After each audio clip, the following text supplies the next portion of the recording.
Kebetulan saya ketemu terakhir dengan adik saya tuh Kamis malam Jumat. Di sana tuh tumben sekali, itu memang beda. Adik saya tuh salaman dengan ibu, dipeluk, dia minta izin, mah doain dede ya. Itu tumben banget. Biasanya dia nggak mau dipeluk karena mungkin udah gede, merasa malu. Dan akhirnya, oh ya udah, mau kemana? Mau ngawal Habib ke Megamendung. Di hari Minggu itu saya lupa Sabtu malam Minggu atau Minggu malam Senin itu sempat video call dengan kami, dan itu sehat, dia senyum, lagi ngapain, udah makan atau belum. Lalu ketika di hari Seninnya tiba-tiba ada tim laskar datang ke rumah, menanyakan Davi udah pulang belum. Itu ya bertemu dengan ibu saya karena saya sedang di rumah lagi mengerjakan tugas. Terus belum, kan Davi mengawal. Oh gitu. Ya udah, ibu ke pertamburan dulu yuk. Buat apa? Di situ saya bingung ya. Kebetulan di handphone ada notifikasi berita, saya baca. Saya langsung kepikiran adik saya teleponin, terus saya WA-in, terus kok nggak ada kabar, ini kemana? Dan itu berita masih simpang siur. Kami tidak tahu kebenarannya itu seperti apa. Dan untuk dibilang lukanya itu subhanallah itu seperti ditembak jarak dekat, karena saya tidak ikut memandikan, karena memang kan kalau dalam Islam memandikan kalau misal laki-laki dengan laki-laki, dan itu kebetulan ayah saya yang akan memandikan. Ayah saya cerita sambil berderai air matanya, sambil, oh ini benar-benar luka tembak tuh di dada ada 3, di punggung itu luka robek seperti diseret. Di jidat ini ada biru seperti dihantam senjata api, yang belakangnya saya kan nggak tahu ya jenis senjata itu seperti apa. Di belakangnya ini biru, tapi alhamdulillahnya muka adik saya itu bersih karena mungkin tidak dipukul di muka, hanya dihantam di badannya 3, di belakangnya itu robek. Sampai dikafankan pun darahnya masih mengucur. Subhanallah, itu buat kami sangat luar biasa ya. Itu benar-benar seperti pembantaian, yang berarti kan seperti tidak ada perlawanan di sana. Jadi seperti yang diberitakan itu kan bohong. Itu yang membuat kami, ya Allah, ini saya udah nggak bisa berkata-kata lagi. Itu aja, Bu? Ya. Selanjutnya keluarga Lutfil, silakan Pak. Ya Pak. Jadi pertama-tama lagi hari Kamis, anak saya mau berangkat pamit. Itu Kamis sore, Bi minta ridhonya Bi, saya mengawal Habib, sama uminya begitu juga. Insya Allah saya ridhoin, yang penting jalan yang benar. Anak saya juga nggak pernah membawa senjata apapun, pisau aja nggak pernah, apalagi pistol Pak. Habis itu berangkat.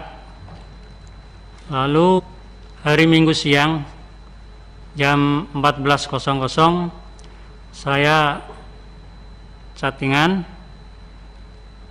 jawabannya alhamdulillah saya sehat, saya belum bisa pulang Bi, kurang tahu kapan pulangnya. Habis itu saya nggak berhubungan lagi Pak. Tahu-tahu hari Senin kira-kira jam 3 sore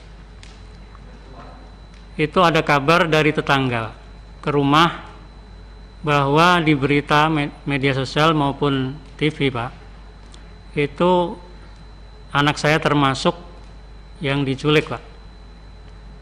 Karena apa diculik? Karena saya melihat sendiri pas dimandikan, menyaksikan itu kayak disiksa di punggung sini nih, kayak geseng Pak. Terus mohon maaf, kemaluannya itu bekas diinjak, dan pipisnya bengkak biru, dan tangannya sini terkelupas. Dan juga tembakannya itu dari jarak dekat, 4 lubang sini Pak, nembus ke belakang semua Pak. Nauzubillah summa nauzubillah.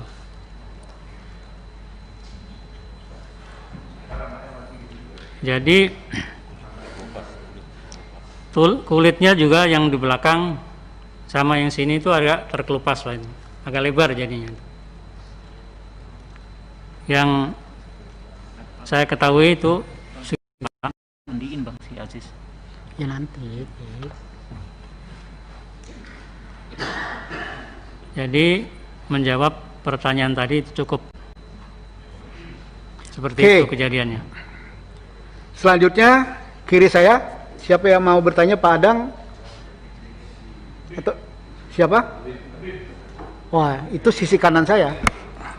Oke. Kalau PKS satu aja, Pak. Ya, kalau Bapak bertanya, Sentoso. Oke, silakan Pak Sentoso. Terima kasih. Assalamualaikum warahmatullahi wabarakatuh.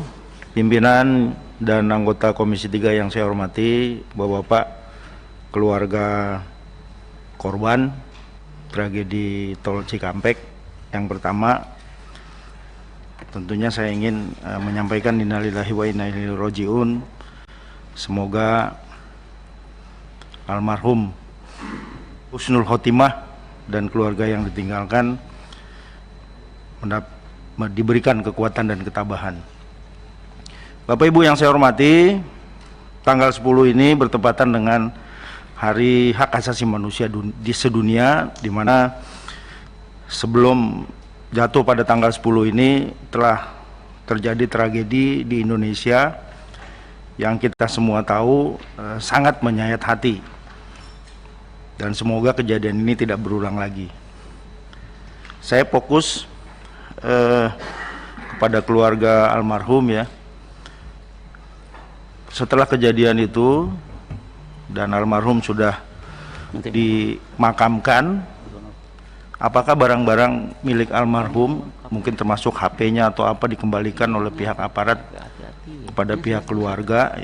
Ini sangat penting, mungkin nanti bisa menjadi pembuktian pada saat proses-proses ini berjalan gitu. Kemudian yang berikutnya,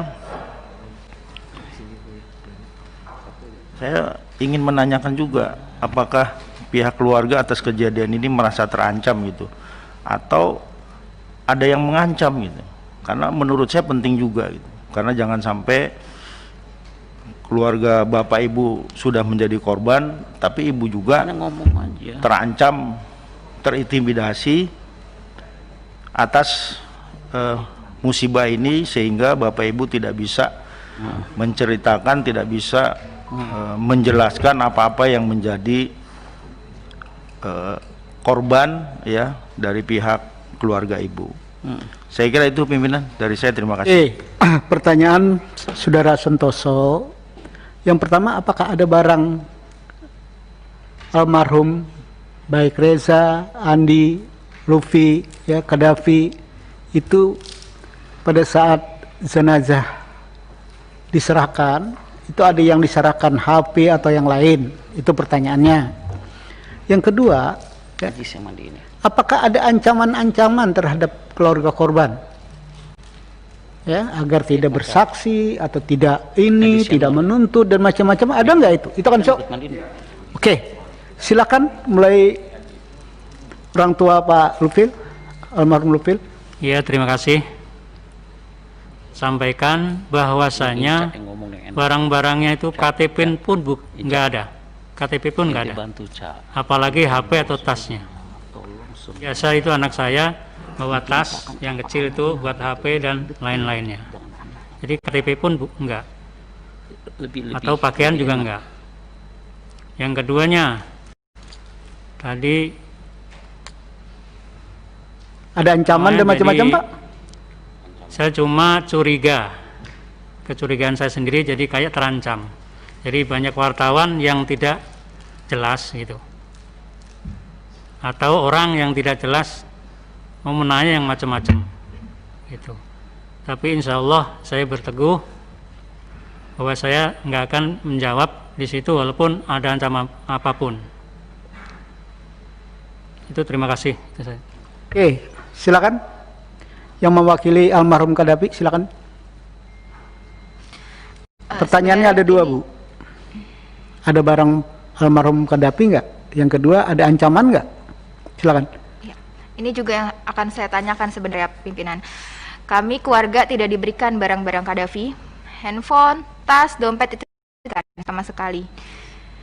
Dan kami juga semalam sempat saya tanyakan, ini apakah memang ada barang-barang yang diberikan, maksudnya agar kami bisa tahu ya handphonenya, karena di handphone itu juga kan pasti ada foto kami keluarga dan yang lainnya. Lalu untuk ancaman, untuk sampai saat ini alhamdulillah memang tidak ada. Namun sama seperti yang diinformasikan Bapak Lutfi, kami merasa resah karena ketika ada kemarin pada saat di hari Senin, kami kan sekeluarga di Pertamburan semua, itu banyak orang yang datang bilang dari A, B, C untuk menanyakan, sekadar menanyakan, melihat-lihat di sekitar rumah. Itu sangat meresahkan, apalagi kami satu keluarga itu wanita semua, hanya ayah saya saja laki-laki untuk saat ini. Itu yang saat ini dikeluhkan oleh kami. Gimana kalau misalnya nanti ayah saya nggak ada di rumah, di sana hanya wanita saja, lalu nanti banyak orang yang datang. Ada ancaman nggak, Bu? Kalau ancaman secara langsung tidak ada, tapi hanya ada sekitar melihat, menanyakan seperti itu, pimpinan. Oke, terima kasih Bu ya. Terima kasih. Silakan keluarga Reza dulu. Silakan Bu. Apakah ada barang Reza pada saat jenazah, ada atau enggak? Yang kedua, apakah ada ancaman terhadap keluarga Ibu sesudah peristiwa ini? Itu pertanyaan Pak Santoso. Untuk barang Reza nggak ada, tidak ada yang dipulangkan. Untuk ancaman alhamdulillah belum, hanya saja jangan sampai wartawan yang menanyakan keluarga Reza, simpang siur di bolak-balik melihat rumah, menanyakan sama orang-orang sekitar situ tentang Reza. Karena kita juga resah, sama saya seperti Kadafi. Saya laki-laki di rumah hanya satu, abang saya. Saya di rumah berempat, perempuan 1 balita. Kami hanya merasakan resah. Terima kasih. Terima kasih. Keluarga Andi, silakan Pak. Ya, terima kasih Pak Ketua. Sebetulnya sama Pak, ya, dari teman-teman semua perwakilan, nggak ada satupun barang yang saya terima ya punya almarhum, bahkan itu masih aktif loh Pak. Iya, saya bingung, itu masih aktif loh. Nah itulah, coba kalau bisa itu barang-barangnya itu dikembalikan seharusnya Pak. Iya. Apa sarankan untuk apa kita? Untuk ancaman saat ini sih enggak, cuman banyak aja yang nanya gitu Pak. Sama lah, jadi bikin resah juga gitu. Terima kasih Pak. Terima kasih. Selanjutnya virtual. Siapa yang mau bertanya? Pimpinan satu aja satu. Bentar. Virtual dulu, virtual. Silakan. Apa dulu pimpinan? Ada yang mau bertanya? Saya Taufik, boleh? Pak Taufik. Ya. Oke, silakan Pak Taufik. Baik. Baik, terima kasih pimpinan.